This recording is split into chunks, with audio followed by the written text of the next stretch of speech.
Communist Party of India Manipur State Council na SHINDUNA Great October Socialist Revolution gi Samaka Subna Taret Shuba Kumon Thouram ngasi IMPHAL gi IRAWAT BHAVAN da Pangthokkhre Thouram adu da CPI Manipur State Council Control Commission Chairman Langol Iboyaima Commission sagi member Dr. M Nara amadi CPI Manipur State Council ga Secretary L Thoiren na maru ba mithunglen sing oina saruk yakhi Thouram adu ga mari leinena Dr. M Nara na hai matam gi matungina ahong ba haibasi laktaba yaroi adumoinamak ahong wasing aduna saruk yaduna manaba khunai ama semnaba hotnabagi tangai fadaba lei malamgi mafam kya da ngasi communist ki ihau asi kankhalakli Nimita de haineriba British ki colonial rule adu ngasi de loisin krai colonial rule adu masa mathanta da loisin zakhi badin nate British ki colonial rule asi manaba khunai amagi manglan ga loinana miyamna hotna rakhi basing aduna maram oiraga loisin khibani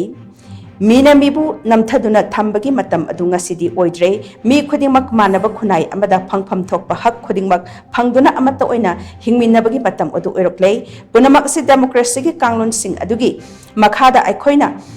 mipum khudingmakta phanganna ba khotnabagi tangai phadaba lei haina mahakna makhata na phongdokhi इतिहास की natural law मगी मखादा लैरिबा मियोय खोने सु करमायना मायोन जी चुमसी की हाइबदुगी थेंगनरकपदुगी मनुंगा अहोंगसी लाइबने so the message for observing October Socialist Revolution the message common people ningba thungna samaj sida mina mibu ko dharma da lol da khenabda namthana dana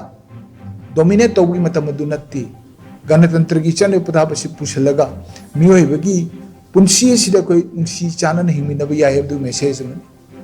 मदुगी struggle दु चथबगी दमकता October socialist revolution की पालोन से अमरोय